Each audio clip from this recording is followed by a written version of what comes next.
dans le véhicule. Cependant, les experts ont également relevé que la Jeep Lexus contact à l'intérieur, moteur allumé, climatisation en marche, ne pouvait se fermer que de l'intérieur. De deux, il a été constaté également des éclaboussures de sang sur les sièges avant et ainsi que sur les sièges avant gauche, donc du siège du passager, et également au niveau du siège arrière, qui était mouillé d'éclaboussures de sang. On a également trouvé l'arme qui était utilisée, donc l'arme qui, la suite c'est que c'est l'arme du garde du corps.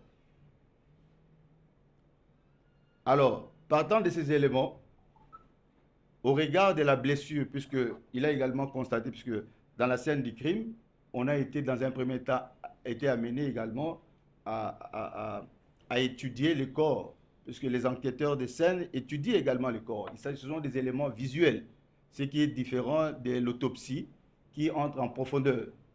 Donc ils ont retrouvé des éclaboussures partout, on a retrouvé la douille et on a retrouvé également l'arme, non pas sur les sièges, mais juste à côté du corps de M. Okende.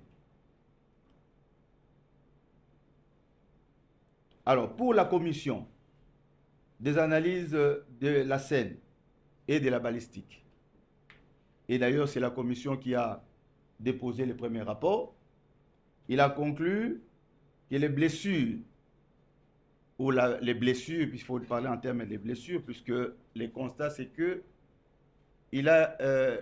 l'arme a été utilisée à bout touchant, c'est-à-dire sur la tempe du côté droit, et la balle est sortie du côté gauche et est sortie au niveau de l'anti-pluie de la portière arrière, la portière devant gauche, c'est-à-dire la portière du chauffeur.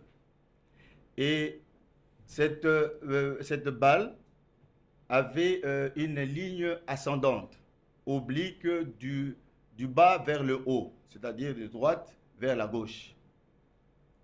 Deuxième élément, c'est que l'arme utilisée et c'était enrayé après la première sortie, après la première utilisation.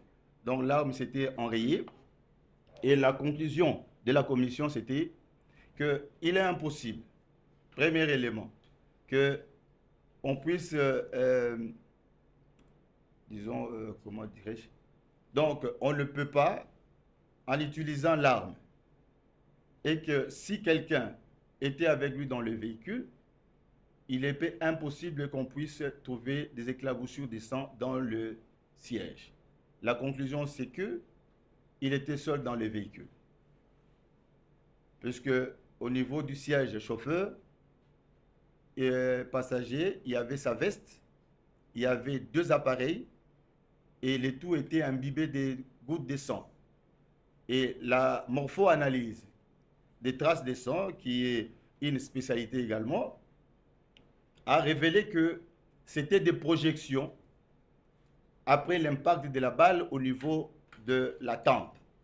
Donc si quelqu'un était au niveau de ces sièges, on ne pouvait pas trouver du sang sur les sièges et également sur les habits et téléphones qui s'y trouvaient. De même, également au niveau du siège arrière, c'était également imbibé des gouttelettes de sang ici de cette projection du fait de l'impact des sang. Et les trajectoires également. La trajectoire également de la balle, du bas vers le haut, gauche vers droite, indiquait que la personne a utilisé contre elle-même l'arme. Or, s'il s'agit d'un passager ou d'une autre personne qui utilise l'arme, les trajectoires ne peuvent pas être obliques de bas vers le haut. C'est soit de façon horizontale ou de haut vers le bas, puisqu'il y a une pression. Or là, la tête était inclinée vers la droite, puisque la tendance c'est que on met l'arme sur la tempe et on penche la droite vers là où se trouve l'arme. Ce qui fait que la sortie ne peut être que de façon ascendante. Ce qui a fait que la commission, après ces éléments, ait conclu à ce que les défunts s'étaient auto-infligé ces blessures. Ce qui du reste a été également confirmé par l'autopsie. L'autopsie, qui a été précédée d'abord par un examen de scanner, a confirmé par la présence de poudre de balles à l'entrée de l'orifice de la plaie au niveau du côté droit, qu'effectivement que cela ne pouvait se faire que lorsque on tire à bout touchant. À bout touchant, l'arme étant sur la tempe et que la balle part, les poudres demeurent, ça ne se disperse pas, mais ça demeure et on a trouvé une masse noirâtre tout autour de la plaie.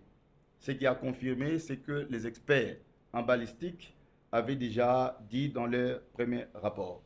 Et la conclusion, c'est que M. Chéribin Okende est mort à la suite de l'hémorragie résultant de la blessure ou des blessures causées par l'arme par lui-même utilisée ces jours.